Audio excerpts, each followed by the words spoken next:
Hello friends, this is Ashish and I welcome you all on our online platform Success Mantra. जैसा कि हम NCERT की series cover कर रहे हैं, उसी में आज हम क्लास 9th की पॉलिटिकल साइंस की हमारी जो एनसीईआरटी है उसका chapter what is democracy and why democracy इसको स्टार्ट करने वाले हैं।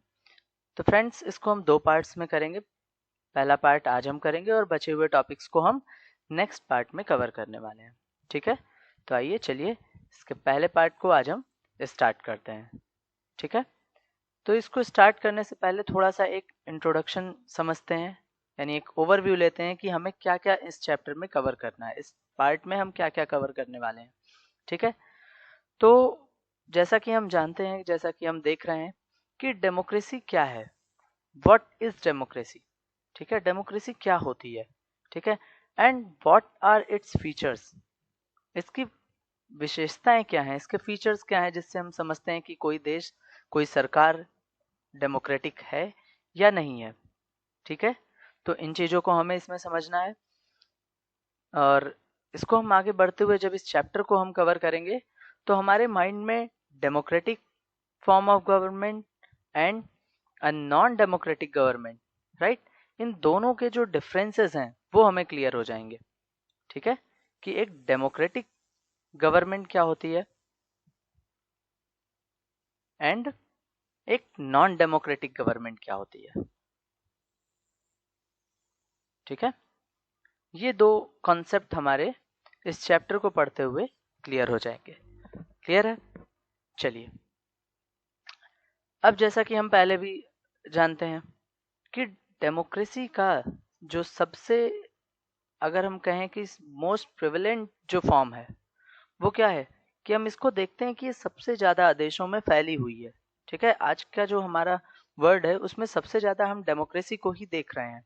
ठीक है, लेकिन ऐसा क्यों है ना, एक क्वेश्चन आता है कि क्यों सारे देश चाहते हैं कि वो एक डेमोक्रेटिक कंट्री रहें, right, and what makes it better than other form of government, और कौन सी ऐसी चीज है जो इसे दूसरी गवर्नमेंट से बेटर बनाती है। ठीक है, ऐसे कौन कौन सी चीजें हैं, तो उन्हीं को हमें क्या करना है, इस चैप्टर में कवर करना है, राइट। सो स्टार्ट करते हैं अपने फर्स्ट टॉपिक से, that is what is democracy. ठीक है, यानी कि डेमोक्रेसी का मतलब होता है लोकतंत्र। तो लोकतंत्र क्या है, राइट, व्हाट इज डेमोक्रेसी, इसको हम लोग देखेंगे। ठीक है, जैसा कि आपके चैप्टर में कई सारी स्टोरीज दी हुई हैं इसको लेकर। ठीक है, तो उन स्टोरीज को हम कवर करेंगे और उससे हम समझेंगे कि आखिर ऐसा क्या है कि डेमोक्रेसी का जो हमारा कॉन्सेप्ट है वो सभी देश आज के टाइम पर उसे अडॉप्ट करना चाहते हैं। ठीक है, कई सारे देश हैं जो नॉन डेमोक्रेटिक होते हुए भी अपने आप को वर्ल्ड लेवल पर क्या कर रहे हैं, डेमोक्रेटिक फॉर्म में रिप्रेजेंट करते हैं। ठीक है, तो यहाँ पर कुछ चीज़ें हैं जिनके बारे में हम डिस्कस करेंगे, जैसे चिली को हम देखेंगे, पाकिस्तान के बारे में हम पढ़ेंगे, राइट। तो ऐसे कुछ कंट्रीज़ हैं जहाँ पर जिन चीज़ों के बारे में हम डिस्कस करने वाले हैं। ठीक है, और इसमें दो चीज़ें हमें देखने को मिलेंगी।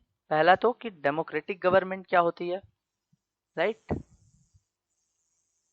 डेमोक्रेटिक गवर्नमेंट क्या है, एंड सेकंड नॉन डेमोक्रेटिक। ठीक है, नॉन डेमोक्रेटिक गवर्नमेंट क्या है, तो कुछ डेफिनेशंस के थ्रू, कुछ स्टोरीज के थ्रू इनको हम समझने की कोशिश करेंगे, राइट। जैसे कि हम अगर देखें तो कई सारे देश ऐसे हैं जो नॉन डेमोक्रेटिक हैं। ठीक है, जिन्हें हम डेमोक्रेटिक कहते हैं बट एक्चुअल में वो क्या है, नॉन डेमोक्रेटिक हैं। तो ऐसा क्यों है कि वो डेमोक्रेसी को भी शो कर रहे हैं, अपने यहाँ इलेक्शन भी कंडक्ट करा है, लेकिन उसके बावजूद हम उन्हें नॉन डेमोक्रेटिक कंट्री के फॉर्म में जानते हैं। ठीक है, तो इन सारी चीज़ों को हम अभी एक एक करके क्या करने वाले हैं, कवर करने वाले हैं। तो सबसे पहला जो क्वेश्चन हमारे सामने आता है डेमोक्रेसी को लेकर, वो ये आता है कि हमें इसको डिफाइन करने की ज़रूरत क्यों पड़ी, राइट। यानी कि अगर हम बात करें तो वाई डिफाइन डेमोक्रेसी, राइट, कि डेमोक्रेसी को हम डिफाइन क्यों करते हैं, लोकतंत्र की परिभाषा की ज़रूरत हमें क्यों पड़ी। ठीक है, इसकी परिभाषा क्यों चाहिए, इसकी डेफिनेशन हमें क्यों चाहिए।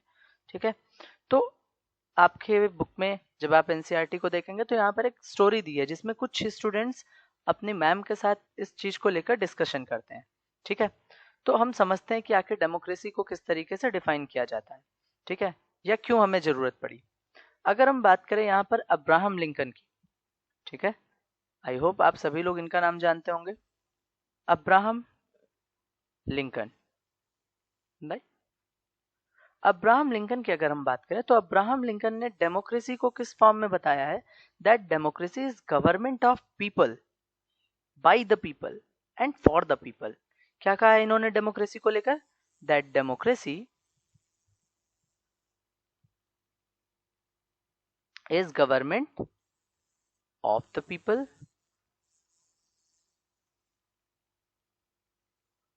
Bye the people and for the people. Right, इसका मतलब क्या हुआ कि लोगों का, लोगों के द्वारा और लोगों के लिए। ठीक है, डेमोक्रेसी एक ऐसी गवर्नमेंट होती है जहां पर पार्टिसिपेशन किसका है, लोगों का है, पीपल का है, और वो पीपल के लिए होती है, पीपल की होती है, और पीपल के द्वारा ही इलेक्ट की जाती है।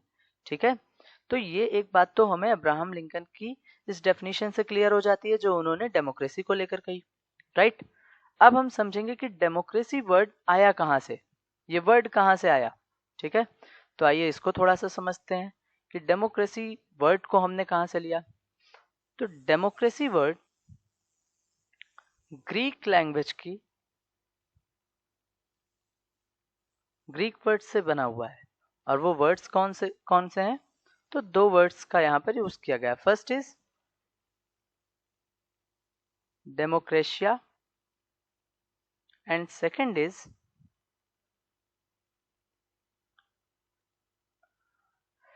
Sorry I mean Greek word है डेमोक्रेशिया, उससे इस वर्ड को बनाया गया है, और ये डेमोक्रेशिया वर्ड दो वर्ड से मिलकर बना हुआ है। ठीक है, वो वर्ड्स कौन कौन से हैं, first is demos and second is क्रेशिया। Right, अब ये डेमोस वर्ड का मीन्स क्या होता है, तो इट मीन्स पीपल, यानी कि लोग। ठीक है, और क्रेसिया का मतलब होता है रूल, यानी कि शासन।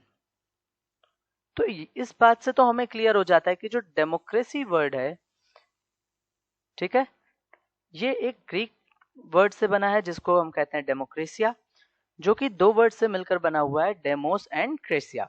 राइट, डेमोस का मतलब होता है पीपल, यानी कि लोग, और क्रेसिया का मतलब होता है रूल, यानी कि शासन। तो ऐसा शासन, ऐसा रूल जो किसके थ्रू बनाया गया है, पीपल के थ्रू बनाया गया है, यानी कि लोगों के थ्रू बनाया गया है, that is known as democracy.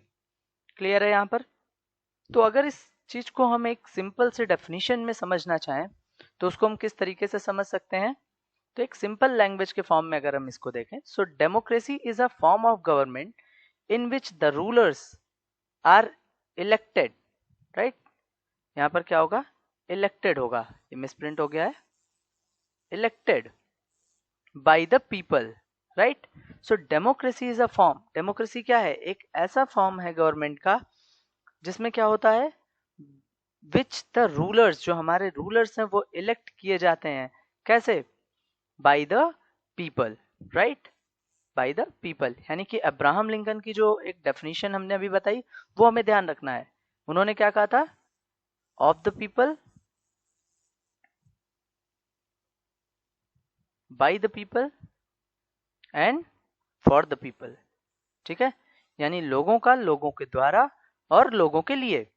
ठीक है, उसी को हम क्या कहते हैं, डेमोक्रेसी। यानी कि डेमोक्रेसी में जो आपके रूलर्स है वो कौन इलेक्ट कर रहा है, वो लोग इलेक्ट कर रहे हैं, यानी कि उस नेशन के जो सिटीजन हैं वो क्या करते हैं, वो पार्टिसिपेट करते हैं और वो इलेक्ट करते हैं कि उनके ऊपर रूल कौन करेगा। ठीक है, तो सिंपली अगर हम इसको समझना चाहें, so democracy is a form of government in which the rulers are elected by people. Right, जो कि लोगों के द्वारा क्या किए जाते हैं, इलेक्ट किए जाते हैं। ठीक है, अब आगे बढ़ते हैं और समझते हैं कि हमारे डेमोक्रेसी की फीचर्स क्या होते हैं, यानी कि लोकतंत्र के कुछ विशेषताओं को हम समझते हैं। ठीक है, फीचर्स ऑफ डेमोक्रेसी, यानी कि जो लोकतंत्र है हमारा उसकी क्या क्या विशेषताएं हैं। तो जैसा कि हमने स्टार्ट किया, डेफिनेशन हमने देखी, that democracy is a form of government in which the rulers are elected by the people. ठीक है, यानी कि एक ऐसा सिस्टम है, एक ऐसी फॉर्म है गवर्नमेंट की जिसमें जो रूलर्स हैं हमारे, यानी कि जो हमारे शासक हैं, वो किसके थ्रू इलेक्ट किए जा रहे हैं, वो इलेक्ट किए जा रहे हैं लोगों के थ्रू। ठीक है, बाय द पीपल। ठीक, बट ये डेफिनेशन हमारे माइंड में कुछ क्वेश्चंस क्रिएट करती है। And what are that questions, that who are the rulers in this definition. देखिए यहाँ पर कुछ वर्ड्स आए हैं, उन्हीं को लेकर क्वेश्चंस हमारे माइंड में आ रहे हैं कि रूलर्स हैं कौन। इस डेफिनेशन में रूलर्स किसको कहा गया है, शासक किसको कहा गया है। ठीक है, यानी अगर हम किसी गवर्नमेंट को डेमोक्रेटिक कह रहे हैं तो उसके किन ऑफिसर्स का चुना हुआ होना आवश्यक होता है, यानी जरूरी होता है। वो कौन से ऐसे ऑफिसर्स हैं, कौन से ऐसे रूलर्स हैं जिन्हें हम इलेक्ट करते हैं। ठीक है, एक तो ये आता है। दूसरा question, what kind of election constitutes a democratic election. ठीक है, किस तरीके का जो इलेक्शन होता है, यानी किस तरीके का जो चुनाव है उसको हम एक डेमोक्रेटिक इलेक्शन कह सकते हैं। ठीक है, यानी कि लोकतांत्रिक चुनाव हम कह सकते हैं। ठीक है, तो ये एक क्वेश्चन हमारे माइंड में आता है कि ऐसा कौन सा चुनाव है जिसको हम लोकतांत्रिक चुनाव के रूप में जानते हैं। ठीक है, तो ऐसे कौन कौन से चुनाव होते हैं, क्या उनकी कंडीशंस होती हैं।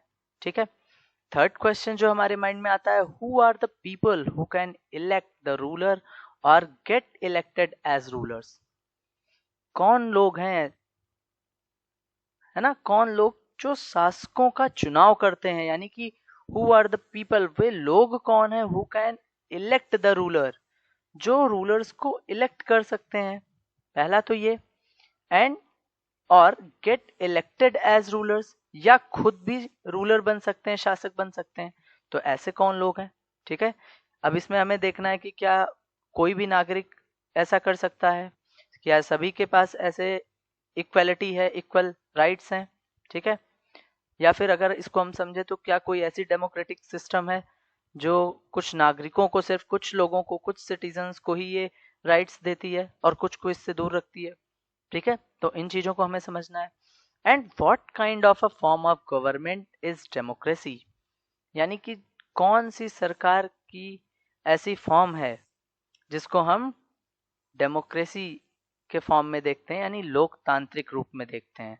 ठीक है, हम उसको लोकतांत्रिक कहेंगे। ऐसी कौन सी फॉर्म होती है। ठीक है, क्या हम देखें तो जो हमारे रूलर्स हैं वो कुछ भी कर सकते हैं, या फिर उनके पास भी कुछ लिमिटेशंस हैं। ठीक है, इन सारी चीज़ों को हम यहाँ पर देखेंगे कुछ एग्जाम्पल्स के फॉर्म में। राइट, कुछ एग्जाम्पल्स के फॉर्म में हम इन्हें यहाँ पर देखेंगे। ठीक है, चलिए आगे बढ़ते हैं। तो देखते हैं कि कौन कौन से ऐसे तरीके हैं, है ना, अलग अलग कुछ कंट्रीज में हम इसको कंपेयर करते हैं। तो सबसे पहले हम देखते हैं major decisions by elected leaders. ठीक है, ऐसे कुछ फैसले जो कि जो हमारे लीडर्स थे, जो लीडर्स हुए हैं अलग अलग देशों में, उन्होंने लिए हैं। ठीक है, तो यहाँ पर हम एक एग्जाम्पल देखेंगे पाकिस्तान का, और पाकिस्तान के जनरल जिनका नाम आप सभी जानते होंगे, परवेज मुशर्रफ। ठीक है, उनके बारे में हम यहाँ पर समझते हैं। ठीक है, कि पाकिस्तान में उन्होंने किस तरीके से किया चीजें। तो एक स्टोरी है, स्टोरी के फॉर्म में ही आप इसको याद रखिए। ठीक है, केवल हमें एक कंसेप्ट क्लियर करने के लिए ये स्टोरी दी गई है। ठीक, तो अगर हम बात करें तो परवेज मुशर्रफ ने क्या किया। परवेज मुशर्रफ ने अक्टूबर 1999 में, ठीक है, जब आप इनको देखेंगे तो इससे पहले क्या था, इससे पहले एक डेमोक्रेटिक सिस्टम था, लेकिन इन्होंने क्या किया, इन्होंने एक मिलिट्री कॉप किया। ठीक है, Pervez Musharraf led a military coup in October 1999। It means कि उन्होंने क्या कर दिया, सैनिक तख्ता पलट कर दिया, यानी सैनिक तौर पर सोल्जर्स का वहां पर कंट्रोल लेकर आ गए। ठीक है, आर्मी कंट्रोल, मिलिट्री कंट्रोल वहां पर कर दिया। ठीक है, और इससे क्या हुआ कि इससे जो लोकतांत्रिक तरीके से, यानी डेमोक्रेटिक तरीके से जो गवर्नमेंट इलेक्ट की गई थी, उसको इन्होंने उखाड़ फेंका। ठीक है, और खुद को क्या किया, खुद को इन्होंने चीफ एग्जीक्यूटिव पाकिस्तान का क्या किया, इन्होंने चीफ एग्जीक्यूटिव यहाँ पर अनाउंस कर दिया। ठीक है, उन्होंने कहा कि अब हम चीफ एग्जीक्यूटिव मैं हूँ। ठीक है, यानी कि एक तरीके से आप देखेंगे कि बाद में चलकर ये क्या होगा, यही प्रेसिडेंट के फॉर्म में चेंज हो जाएगा। ठीक है, खुद को बाद में क्या करेंगे, यही जो चीफ एग्जीक्यूटिव होगा यही प्रेसिडेंट हो जाएगा। ठीक है, तो इस तरीके की चीजें हमें देखने को मिली। ठीक है, बाद में इन्होंने क्या किया कि 2002 में, क्योंकि इसके खिलाफ कई लोगों ने आवाज उठाई कि ये डेमोक्रेटिक तरीके से नहीं आए हैं, तो 2002 में इन्होंने क्या किया, पाकिस्तान में रेफरेंडम करवाया। ठीक है, क्या करवाया, रेफरेंडम। अब रेफरेंडम क्या होता है, रेफरेंडम का मतलब होता है जनमत संग्रह। ठीक है, यानी कि लोगों से उन्होंने कहा कि आप वोट करिए। ठीक है, आप बताइए कि क्या मैं प्रेसिडेंट बन सकता हूँ।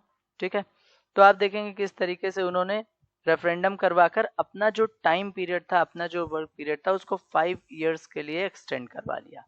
ठीक है, यानी कि अब 5 इयर्स तक क्या होंगे, ये एज अ प्रेसिडेंट पाकिस्तान में बने रहेंगे। ठीक है, एंड पाकिस्तानी अगर हम मीडिया की बातें करें, ठीक है, तो पाकिस्तानी मीडिया ने कहा कि इन्होंने धोखाधड़ी से, है ना, यानी कि गलत तरीके से इन्होंने क्या किया है, रेफरेंडम करवाया है। तो इस तरह की चीजें वहां की मीडिया जब करने लगी, तो अगस्त 2002 में इन्होंने क्या किया, एक लीगल फ्रेमवर्क ऑर्डर पास कर दिया। ठीक है, जब इस तरीके से ह्यूमन राइट्स वगैरह वाले आवाज उठाने लगे, तो इन्होंने क्या किया, लीगल फ्रेमवर्क ऑर्डर यहाँ पर पाकिस्तान में पास करवा दिया, and that amended the constitution of Pakistan. और इसके थ्रू उन्होंने क्या किया, पाकिस्तान के जो कॉन्स्टिट्यूशन है उसको पूरी तरीके से बदल डाला। ठीक है, और उसको बदल कर क्या किया, यानी कि according to this order if we get then, उन्होंने क्या किया इसके through, that the president can dismiss the national and provincial assembly। ठीक है, यानी कि अब इस लीगल फ्रेमवर्क ऑर्डर के थ्रू वो क्या कर सकते हैं कि जो प्रेसिडेंट है, यानी कि जो राष्ट्रपति है, वो क्या कर सकता है, डिसमिस कर सकता है किसको, जो वहां की national national and provincial national and provincial assemblies को। ठीक है, यानी कि वहां पर जो राष्ट्रीय और प्रांतीय, ठीक है, नेशनल की अगर बात करें तो राष्ट्र की, प्रोविंशियल यानी कि प्रांत की जो असेंबलियां हैं उनको भंग कर सकता है, उनको डिसमिस कर सकता है, यानी कि पूरी पावर किसके हाथ में आ गई है, अब प्रेसिडेंट के हाथ में आ गई है। ठीक है, और आप देखेंगे कि ज्यादातर इसकी निगरानी कौन कर रहे थे, इसके में जो लोग थे, ठीक है, वो कौन थे, मैक्सिमम आर्मी से ही जुड़े हुए होते थे, क्योंकि ये खुद भी वहां की मिलिट्री से आए हुए थे। ठीक है, और वहां पर कंट्रोल कर लिया था। ठीक है, अब यहाँ पर आप देखेंगे कि इस कानून के पास होने के बाद वहां पर इलेक्शन कराए गए। ठीक है, तो इस तरीके से क्या हुआ कि इलेक्शन कराए गए, इन्होंने इलेक्शन को जीत भी लिया। ठीक है, और जो रिप्रेजेंटेटिव कुछ जीत कर आए थे उन्हें कुछ पावर्स भी मिली। ठीक है, कुछ प्रिविलेजेस भी दी गई, लेकिन जो सबसे जो पावर थी, जो मेन पावर रही, है ना, सर्वोच्च सत्ता जिसको हम कहते हैं, ठीक है, जो फाइनल पावर थी वो किसके पास थी, वो पास थी कुछ सेना के जो मिलिट्री के जो ऑफिसर्स थे और जनरल मुशर्रफ के पास, यानी कि परवेज मुशर्रफ के पास। ठीक है, तो यहाँ पर एक चीज तो हम देख सकते हैं कि पाकिस्तान अगर ये कहे कि हम लोकतांत्रिक हैं, हम डेमोक्रेटिक हैं, तो उसको डेमोक्रेटिक ना कहने के हमारे पास कई सारे रीजंस हैं। ठीक है, हमने देखा कि वो जबरदस्ती एक तरीके से प्रेशर बनाकर, ठीक है, उसके बाद फिर कॉन्स्टिट्यूशन में चेंज करके उन्होंने क्या किया कि अपने आप को प्रेसिडेंट तो वहां पर बना दिया। ठीक है, लेकिन आप क्या यहाँ पर देख रहे हैं कि जितने लोग हैं, जो वहाँ के पीपल है, वो डायरेक्टली इसमें पार्टिसिपेट कर रहे हैं, तो ऐसा नहीं है, है ना। ठीक है, और सबसे बड़ी चीज जो यहाँ पर है वो क्या है कि जो रिप्रेजेंटेटिव्स हैं उनके पास कोई पावर नहीं है, फाइनल पावर किसके पास है, प्रेसिडेंट के पास है। ठीक है, तो ऐसा तो हम डिक्टेटरशिप में भी देखते हैं। ठीक है, कि वहां पर सारी चीजें होने के बावजूद पावर किसके पास होती है, सिर्फ एक सिंगल पर्सन के पास है। ठीक है, तो यहाँ पर हम ये तो कह सकते हैं कि इस तरीके की जो गवर्नमेंट है वो क्या है, वो चुनी तो गई है बट वो पूरी तरीके से डेमोक्रेटिक नहीं है।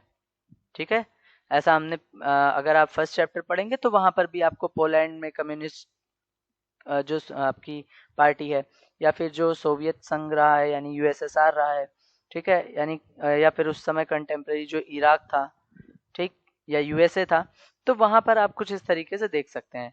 तो इस स्टोरी को पढ़ने के बाद, इस स्टोरी को समझने के बाद हमें क्या समझ आया कि हमारे जो डेमोक्रेसी का जो सबसे पहला फीचर है वो क्या हो सकता है, that in a democracy the final decision making power must rest with those elected by the people. यानी कि अगर हम डेमोक्रेसी की बात करें, ठीक है, अगर हम डेमोक्रेसी की बात करें तो डेमोक्रेसी में जो फाइनल डिसीजन है, अंतिम निर्णय है, उसकी पावर किसके पास होनी चाहिए, लोगों के द्वारा चुने हुए रिप्रेजेंटेटिव्स के पास।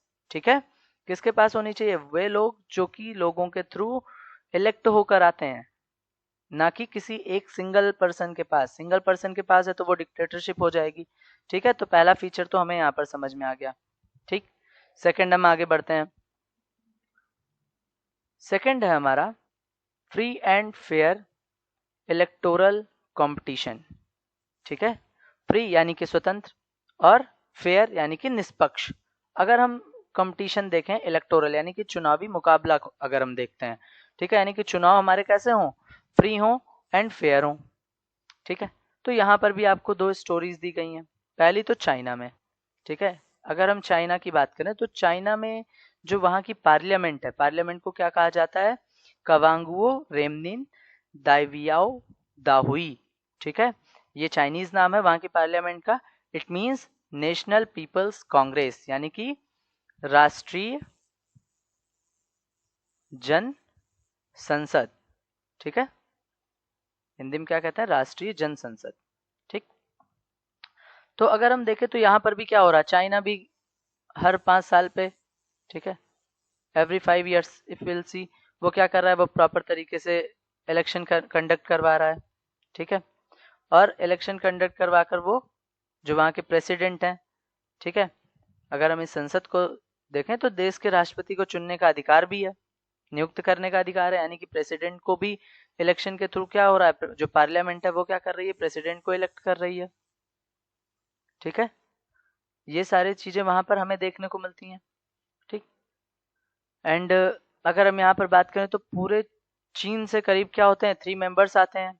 ठीक है, कुछ ऐसे भी मेंबर्स हैं जिनका चुनाव कौन कर रहा है, जिनको कौन इलेक्ट कर रहा है, मिलिट्री भी इलेक्ट कर रही है।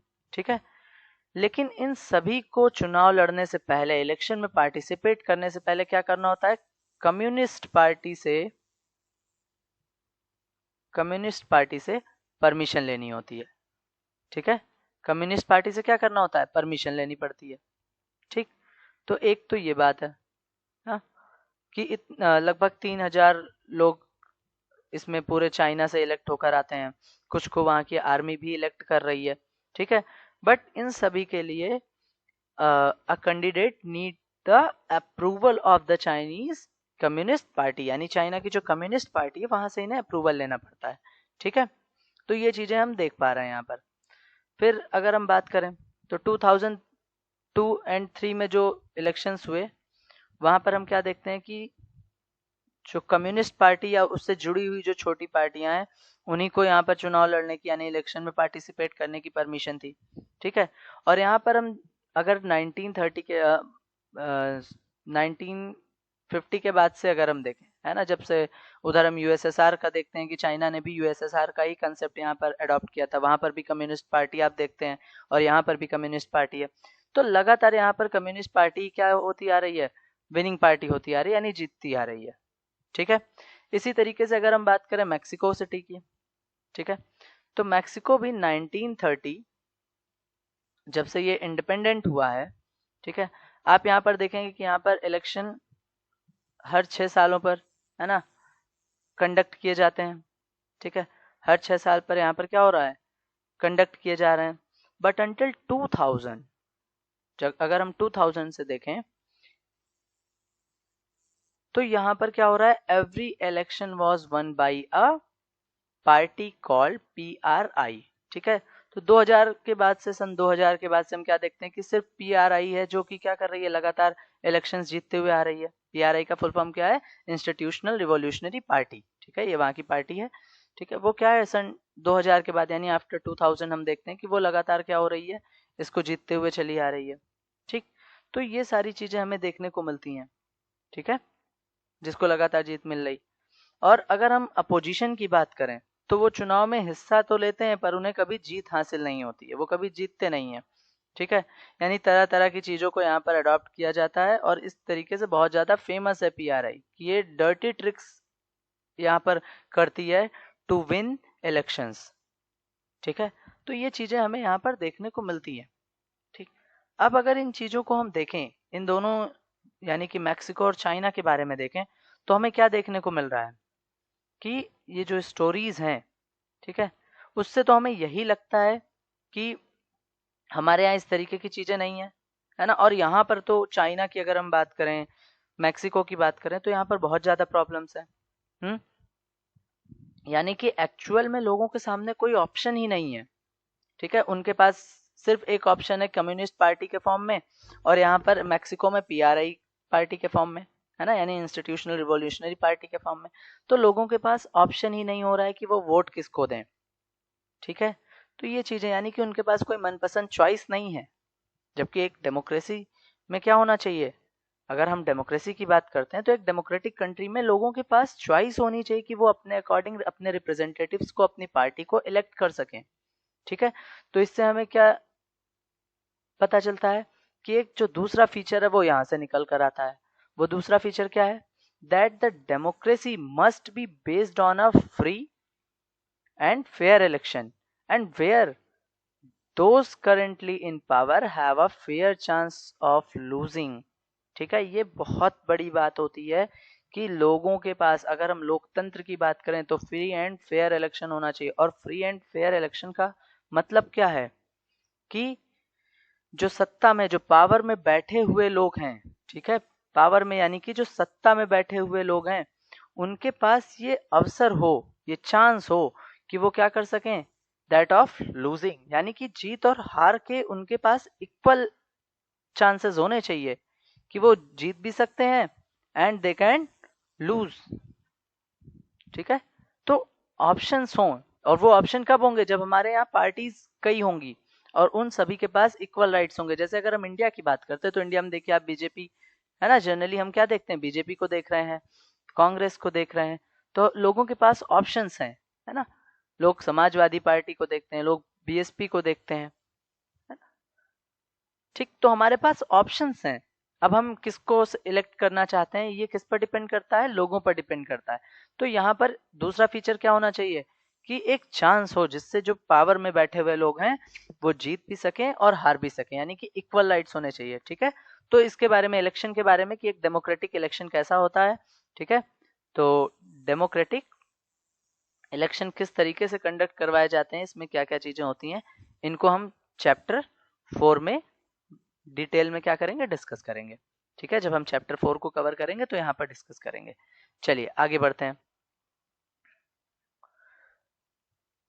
नेक्स्ट है हमारा 1 पर्सन 1 वोट 1 वैल्यू, यानी कि एक व्यक्ति एक वोट और उसका एक वैल्यू, एक मोल, है ना, मूल्य उसका एक हो, लोग एक हो और वो एक वोट कर सकें, ठीक है।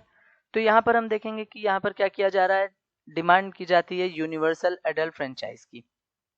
अब ये वर्ड क्या आ गया, यूनिवर्सल एडल्ट फ्रेंचाइज, ठीक है।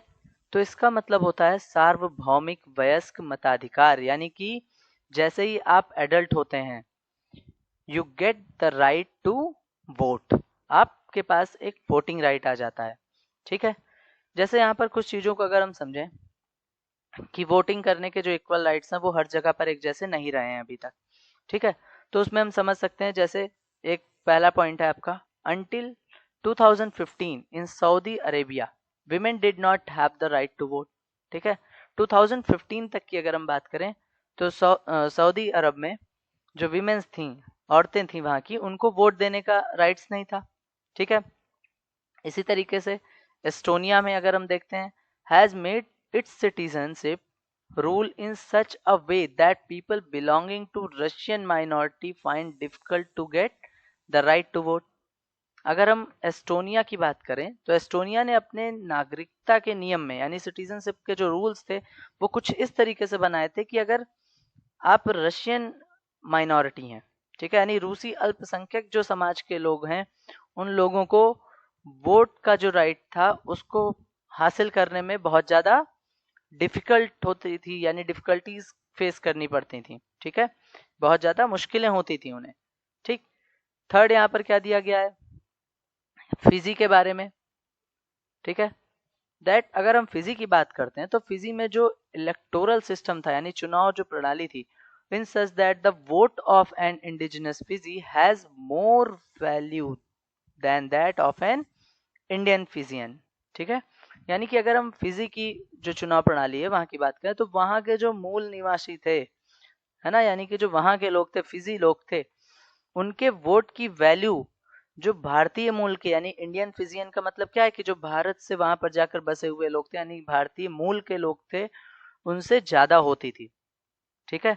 तो यहाँ से हमें क्या समझ में आ रहा है कि ये तो डेमोक्रेटिक नहीं है, ठीक है, क्योंकि ऐसा तो होना नहीं चाहिए, ठीक? तो यहाँ पर थर्ड फीचर क्या होगा जो हमें यहाँ से पता चलता है?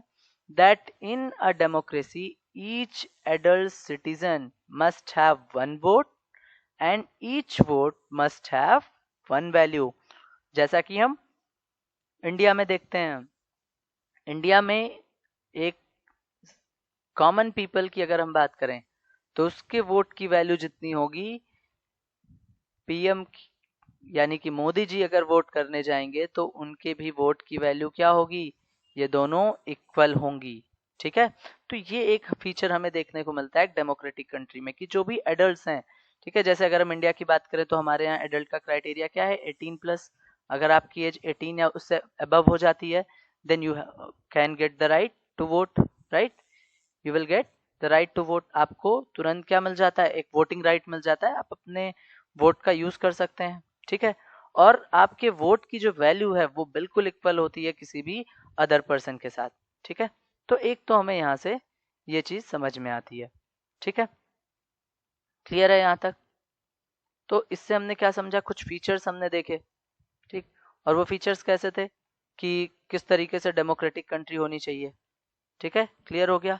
इसको भी हम डिटेल में चैप्टर 4 में पढ़ेंगे वहां पर, क्योंकि हम इलेक्शन के बारे में जब पढ़ेंगे तो हम इसको प्रॉपर तरीके से वहां पर डिस्कस करेंगे, ठीक है? चलिए आगे बढ़ते हैं। Rule of law and respect for rights, ठीक है, यानी कि कानून का राज एंड अधिकारों का आदर, दोनों बातें यहाँ पर कही गई हैं कि किसका रूल होना चाहिए? लॉ का, यानी कि कानून का, और हमें जो हमें राइट्स मिले हैं उनका आदर करना चाहिए, उनका सम्मान करना चाहिए, ठीक है? जैसे यहाँ पर एक एग्जाम्पल दिया गया है जिम्बाब्वे का, ठीक है? तो अगर हम जिम्बाब्वे की बात करें तो 1980 की अगर हम बात करते हैं तो it attain independence from while minority rule in 1980, ठीक है? यानी 1980 में आप देखेंगे कि जो अल्पसंख्यक गोरों के शासन से इसको क्या हुआ था? इन्हें मुक्ति मिल गई थी। वाइट माइनॉरिटी से ये क्या हो गए थे? फ्री हो गए थे, ठीक है? यानी कि जो वाइट लोग थे उनसे फ्री हो गए। उसके बाद जब हम देखते हैं तो जिम्बाब्वे में जानू पीएफ जो पार्टी थी, है ना, पीएफ जो पार्टी थी, इसका रूल बना हुआ था जिसने कि बेसिकली अगर हम बात करते हैं तो इसी ने क्या किया था?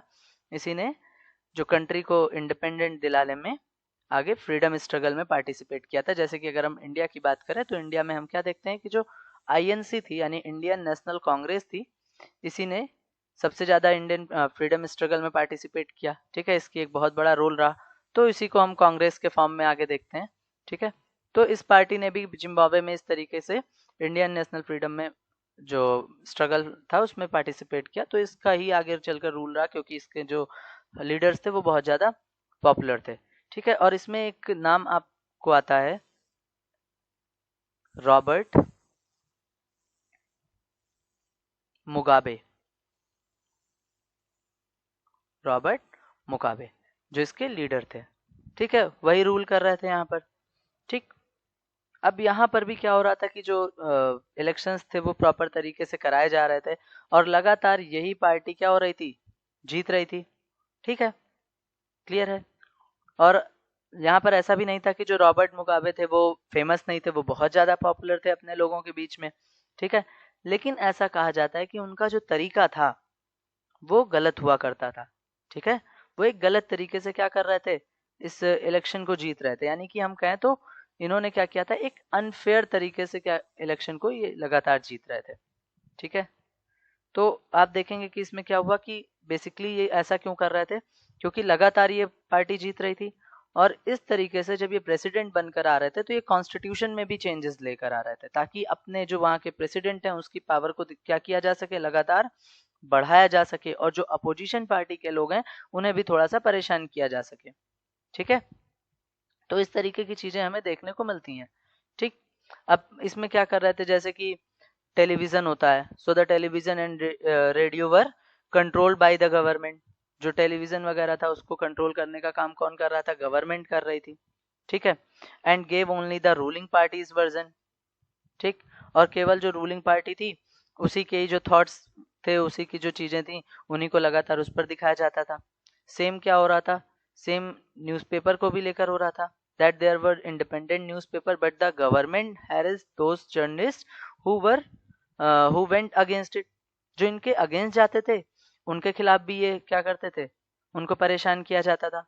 ठीक है, तो इस तरीके की चीजें, यानी कि जो जजेस वगैरह थे, कई बार जो कोर्ट के जजमेंट्स होते थे देवर इग्नोर्ड, राइट, तो इनको भी इग्नोर किया जाने लगा था। ठीक, तो ये चीजें हमें देखने को यहाँ पर मिलती हैं। ठीक, तो यहाँ पर क्या बता रहा है कि अगर हम देखें जिम्बाब्वे को, तो यहाँ पर मेजॉरिटी तो मिल रही थी, लेकिन ऐसी मेजॉरिटी बहुत ही सक्सेसफुल नहीं होती है जहाँ पर लगातार एक ही पार्टी मेजॉरिटी में आ रही है। तो वो क्या करने लगेगी, कुछ दिनों बाद वो अपने तरीके से चीजों को चेंज करने लगेगी। यानी एक पॉपुलर लीडर भी क्या हो सकता है, अगर हम यहाँ पर देखें तो एक पॉपुलर लीडर, ठीक है, यहाँ पर हम देख रहे हैं कि ये जो रॉबर्ट मुगाबे थे ये बहुत ही पॉपुलर थे, बट एक पॉपुलर लीडर भी क्या हो सकता है, वो अनडेमोक्रेटिक तरीके से इलेक्शंस को करा सकता है। ठीक है, तो ये हमें यहाँ पर दिखाता है। ठीक है, that popular government can be undemocratic. Popular leader यानी कि जो एक लीडर है जो बहुत पॉपुलर है अपने एरिया में, वो भी अनडेमोक्रेटिक तरीके से गवर्नमेंट को लीड कर सकता है। ठीक है, and it can be autocratic. ठीक है, क्या हो सकता है, ऑटोक्रेटिक, यानी कि तानाशाह की तरह यहाँ पर रूल कर सकता है। ठीक है, कि वो जीत कर तो आ रहा है, लगातार पॉपुलर है, लोग उसको इलेक्ट कर दे रहे हैं, बट धीरे धीरे वो क्या कर रहा है, कॉन्स्टिट्यूशन में ही चेंजेस करते जा रहा है और अपनी पावर को लगातार बढ़ाता हुआ चला जाता है। ठीक है, तो ये चीजें हमें यहाँ पर देखने को मिल रही हैं। ठीक, तो यहाँ से एक चीज हमें और समझ में आई। ठीक, क्या समझ में आया, एक हमें चौथा फीचर यहाँ पर मिलता है, वो क्या है, that in democratic government rules within limits set by constitutional law. ठीक है, एंड सिटीजन्स राइट। ठीक, कि हम फोर्थ फीचर के फॉर्म में क्या देखते हैं कि अगर कोई गवर्नमेंट लोकतांत्रिक गवर्नमेंट है, डेमोक्रेटिक गवर्नमेंट है, तो संवैधानिक कानून यानी कि कॉन्स्टिट्यूशनल लॉ, संवैधानिक कानूनों और जो नागरिक के राइट्स हैं, सिटीजन राइट्स हैं, उनके द्वारा जो बनाई गई एक लिमिट है, ठीक है, उसी के अंडर में रहकर काम करे। ऐसा ना हो कि लोगों ने उन्हें इलेक्ट किया है तो वो किसी भी तरीके के रूल्स को फॉलो करने लगे, है ना, कुछ भी बना लॉज बना दे। यहाँ पर जरूरी क्या होता है कि एक जो क्राइटेरिया बना हुआ है, एक जो कानून बनाया गया है, ठीक है, और उस कानून के भीतर जो नागरिकों के राइट्स दिए गए हैं। तो यहाँ पर एक तो लॉ की बात हम कर रहे हैं और दूसरी राइट्स की हम बात कर रहे हैं। इन दोनों की जो लिमिट्स हैं इनके अंदर ही रहकर किसी भी गवर्नमेंट को क्या करना चाहिए, उन्हें काम करना चाहिए। ठीक है, क्लियर है यहाँ पर, आई होप यहाँ तक आपको क्लियर हो गया होगा। चलिए अब हमने जो अभी तक देखा उसको सम अप करते हैं। ठीक है, तो इसका मतलब हमने जो अभी तक इन सारी स्टोरीज को देखा, अलग अलग कंट्रीज को कंपेयर किया, ठीक है, और कुछ हमने फीचर्स देखे, वहां से हमें क्या समझ में आया, that democracy is a form of government in which rulers elected by the people take all the major decisions. ठीक है, यानी कि इनमें हमने क्या देखा कि लोगों द्वारा जो चुने गए शासक ही क्या कर रहे हैं, सभी मेजर डिसीजंस ले रहे हैं, ठीक है, जिन्हें लोग इलेक्ट कर रहे हैं। जैसे अगर हम अब यहाँ पर इंडिया के बारे में समझते जाएं, तो यहाँ पर हम क्या करते हैं, हम मेंबर ऑफ पार्लियामेंट यानी लोकसभा मेंबर्स को हम इलेक्ट करते हैं, ठीक है, डायरेक्ट इलेक्शन होते हैं हमारे यहाँ लोकसभा मेंबर्स के। और इसी में जो विनिंग पार्टी होती है उसका लीडर क्या होता है, प्राइम मिनिस्टर होता है। और प्राइम मिनिस्टर अपनी कैबिनेट के साथ मिलकर क्या कर रहा है, मेजर डिसीजंस ले रहा है, ठीक है। तो आई होप ये चीज क्लियर हो गई होगी। Second, elections offer a choice and fair opportunity to people to change the current ruler, ठीक है। यानी कि चुनाव क्या करता है, इलेक्शन क्या करता है, लोगों के लिए एक फेयर अपॉर्चुनिटी, एक निष्पक्ष अवसर, और एटलीस्ट इतने ऑप्शंस, इतने जो है चॉइस वहां पर उसके सामने होते हैं, ऑफर करते हैं कि वे चाहे तो जो करंट रूलर्स हैं उनको क्या कर सकें, उनको चेंज कर सकें, ठीक है। जैसे कि हमारे सामने क्या है, अगर हम दो पार्टीज को, जो हमारे यहाँ मेजर पार्टीज हैं उनको ले लें, ठीक है, तो बीजेपी एंड कांग्रेस, ठीक। हमारे सामने ऑप्शंस होते हैं, अगर हमें बीजेपी का काम नहीं पसंद आएगा तो हम कांग्रेस को इलेक्ट कर लेंगे, कांग्रेस का नहीं पसंद आया तो हम बीजेपी को इलेक्ट कर लेंगे। तो एटलीस्ट हमारे पास ये क्या होते हैं, ऑप्शन होते हैं, ठीक है। तो हमारे सामने ऑप्शन होने चाहिए कि हम किसको इलेक्ट करें, ठीक है। Third is this choice and opportunities available to all the people on an equal basis, ठीक है। यानी कि ये जो ऑप्शंस हैं हमारे सामने, जो चॉइस है हमारे सामने, ठीक है, एंड अपॉर्चुनिटी है, यानी कि ये जो विकल्प और अवसर है, ये सभी लोगों को क्या होने चाहिए, इक्वल बेसिस पर प्रोवाइड होने चाहिए। It should be available to all the people on an equal basis, यानी कि समान रूप से सभी के लिए अवेलेबल हो, उपलब्ध हो, ठीक है। And the exercise of this choice leads to a government limited by basic rules of the constitution and citizens right, ठीक है।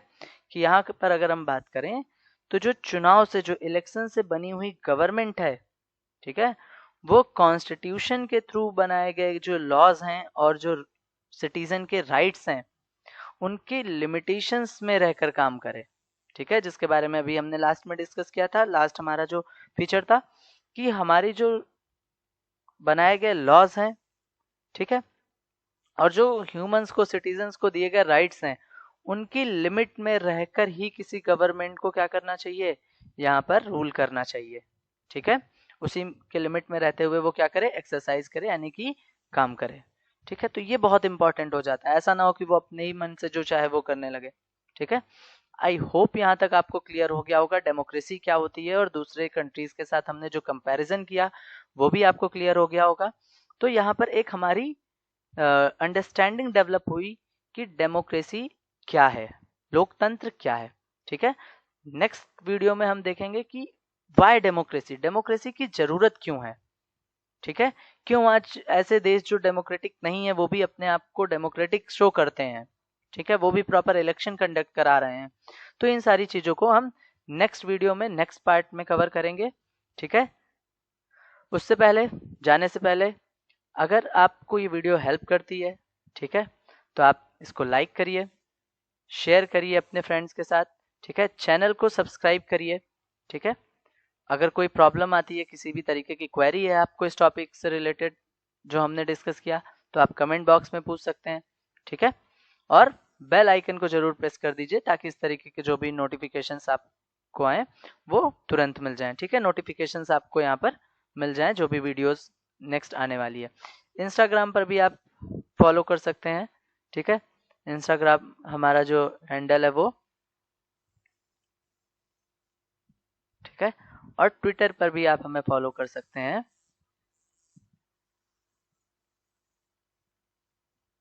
ठीक है। वहां पर आपको अपडेट मिलते रहेंगे जो भी वीडियोस आने वाली हैं, ठीक है।